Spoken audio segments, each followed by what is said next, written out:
দেখুন, নারী দিবস আজকালকার মনে হচ্ছে হাস্যকর ব্যাপার। সবাই ফেসবুক হোয়াটসঅ্যাপে নারী দিবসের বড় বড় লেখা ছবি পোস্ট করে, কিন্তু আদৌ কি নারীরা সুরক্ষিত? আপনারা দেখেছেন আরজি কর থেকে আরম্ভ করে ছোট ছোট বাচ্চারা আজকে নিগৃহ হচ্ছে, ধর্ষণ হচ্ছে।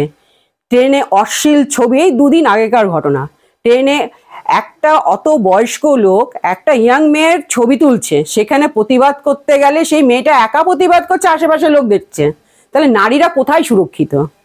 কিন্তু আমরা মুখে বলি নারী দিবস, নারীদের সম্মান করতে হবে, এটা খালি মৌখিক চারিতাই থেকে গেছে।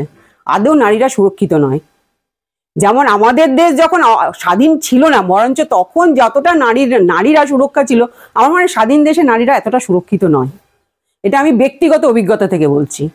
আমি নিজে প্রচুর ট্যুর করি, নিজে প্রচুর ঘুরে বেড়াই, বিভিন্ন জায়গায় বিভিন্ন রকমের দৃশ্য চোখে পড়ে।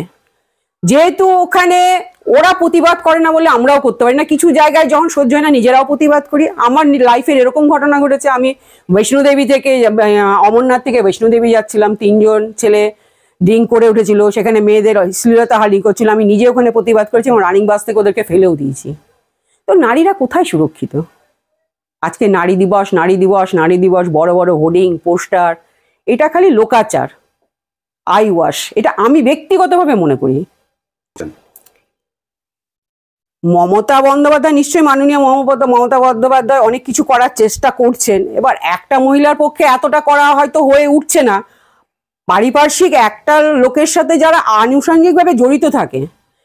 একটা রাজ্যে, এত বড় একটা রাজ্য, সেখানে একার পক্ষে তো কোনো কিছু করা সম্ভব না, ওর আনুষঙ্গিক লোকগুলো ঠিক নয়, সাথে প্রশাসনও। এই জন্য এটা হয়ে উঠছে না। আজকে আরজি করের ঘটনাটাই দেখুন, আজকে হাতরাসের ঘটনা, এগুলোই দেখুন, কোথাও না কোথাও মানুষ নিগৃহ হচ্ছেই। সেই এখনো ডাইনি রূপে মানুষকে মেরে ফেলছে, আজকে পিটাচ্ছে। তো এই কুসংস্কারগুলো এখনো কোথাও না কোথাও আছে।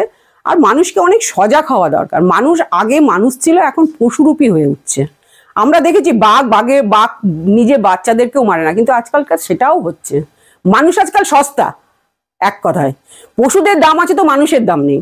আজকে একটা বাজারে ছাগল কিনতে যান, তারও একটা মূল্য আছে, কিন্তু মানুষের কোনো মূল্য নেই। সেই হত্যাই বলুন, নারী নির্যাতনই বলুন, আর মার্ডারই বলুন, সবকিছু এক জায়গাতেই যেন একটা বিভীষিকা। তবুও সমাজ চলতে হচ্ছে। এখন ওই জন্য মানুষ প্রতিবাদ করাও ছেড়ে দিয়েছে, যে কেন ভাই প্রতিবাদ করতে গেলে আমার জীবন নিয়ে টানাটানি হয়, আমার মেয়ে বাইরে বেরোতে পারবে না। এখন আমিতে দাঁড়িয়ে গেছে, আমরা বাদ হয়ে গেছে। অঞ্জলি শেখ, আমি ফারাক্কার বাসিন্দা।